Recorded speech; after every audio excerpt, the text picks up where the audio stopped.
नमस्कार दोस्तों। आज हम ऐसे अंतर्राष्ट्रीय घटनाक्रम की चर्चा करने जा रहे हैं जिसने वैश्विक राजनीति और व्यापार जगत में हलचल मचा दी है। हाल ही में जापान ने अमेरिका की एक महत्वपूर्ण यात्रा को अचानक रद्द कर दिया।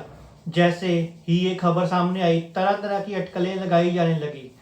कुछ लोगों का कहना है कि जापान अब अमेरिका से दूरी बनाकर इंडिया की ओर करीब जा रहा है, तो कुछ लोग इसे एशिया पैसिफिक क्षेत्र में बदलने वाला मौसम का संकेत बताया। लेकिन क्या वास्तव में जापान ने अमेरिका की यात्रा सिर्फ इंडिया के समर्थन में रद्द की, या इसके पीछे और भी गहरे कारण हैं? इस पूरे घटनाक्रम को समझने के लिए हमें विस्तार से देखना पड़ेगा जापान और अमेरिका के बीच चल रही वार्ताओं को, इंडिया और जापान के बीच बढ़ती साझेदारी को, और साथ ही क्वाड जैसे रणनीतिक ढांचे को। आगे बढ़ने से पहले हमारे चैनल को लाइक, सब्सक्राइब और शेयर करना ना भूलिए और बेल आइकन को जरूर दबाएं।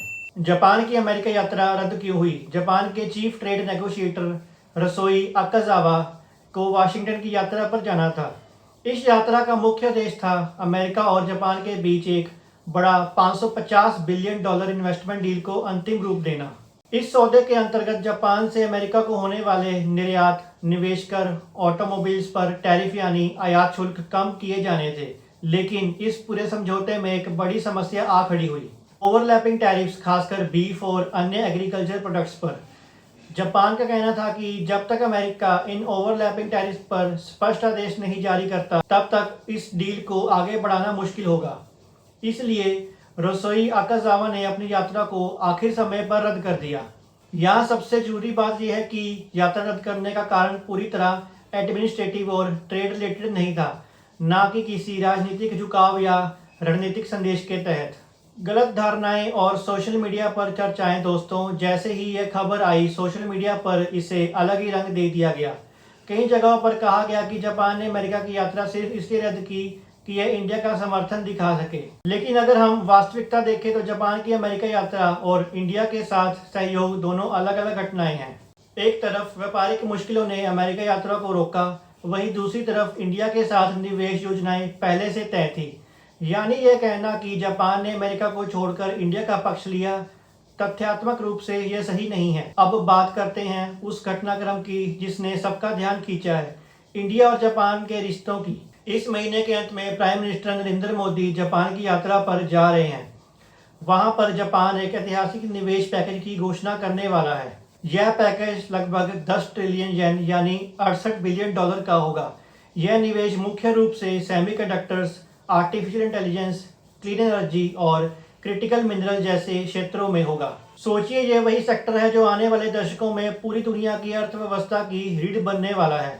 ऐसे में जापान का इंडिया पर इतना बड़ा निवेश करना इसी बात का संकेत है कि टोक्यो न्यू दिल्ली को एक विश्वसनीय और रणनीतिक साझेदारी मानता है। इंडिया जापान संबंधों की ऐतिहासिक पृष्ठभूमि यह भी समझना जरूरी है कि इंडिया जापान के रिश्ते नए नहीं हैं। पिछले कई दशकों से दोनों देश एक दूसरे के करीबी रहे हैं। 2015 में जब प्राइम मिनिस्टर शिंजो आबे ने इंडिया का दौरा किया था, तब दोनों देशों ने सिविल न्यूक्लियर डील पर हस्ताक्षर किए थे। 2017 में इंडिया और जापान ने बुलेट ट्रेन प्रोजेक्ट की शुरुआत की, जो मुंबई से अहमदाबाद के बीच चलनी थी। इसके अलावा defence cooperation, marine time security और इंफ्रास्ट्रक्चर प्रोजेक्ट्स में दोनों देश लगातार सहयोग करते आ रहे हैं। यानी आज जो $68 बिलियन का निवेश पैकेज हम देख रहे हैं, वह किसी एक दिन का फैसला नहीं, बल्कि लंबे समय से चली आ रही रिश्तों का परिणाम है। इंडो पैसिफिक और क्वाड की रणनीति आज इंडो पैसिफिक क्षेत्र में केंद्रित पर है। यहाँ सबसे बड़ा सवाल है चाइना का बढ़ता प्रभाव। इंडिया और जापान दोनों ही क्वाड ग्रुप के सदस्य हैं। क्वाड में अमेरिका और ऑस्ट्रेलिया भी शामिल है। क्वाड का मुख्य उद्देश्य है इंडो पैसिफिक क्षेत्र को फ्री, ओपन और इंक्लूसिव बनाए रखना। जापान का इतना बड़ा निवेश क्वाड के लिए एक पॉजिटिव संकेत देता है। यह दर्शाता है कि टोक्यो चाहता है कि न्यू दिल्ली इस क्षेत्र में और मजबूत भूमिका निभाए। हालांकि अमेरिका और जापान के बीच अस्थायी व्यापारिक मतभेद हैं, लेकिन बड़े स्तर पर देखा जाए तो सभी क्वाड देश अभी भी एक ही पाले में हैं और एक दूसरे का समर्थन कर रहे हैं। इस घटनाक्रम का असली संदेश, अगर हम पूरे घटनाक्रम का विश्लेषण करें तो कुछ महत्वपूर्ण बातें निकलकर सामने आई हैं।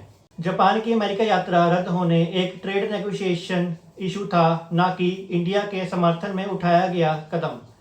इंडिया और जापान के बीच जो एक नया निवेश पैकेज आने वाला है, वह दोनों देशों के रिश्तों को ऊंचाइयों तक ले जाएगा। दोस्तों, अगर हम एक निष्कर्ष पर आए तो सवाल है कि जापान की अमेरिका यात्रा और इंडिया में निवेश योजना दो अलग अलग घटनाएं हैं, लेकिन दोनों का समय ऐसा है कि लोगों को यह आपस में जुड़ी हुई लग रही हैं।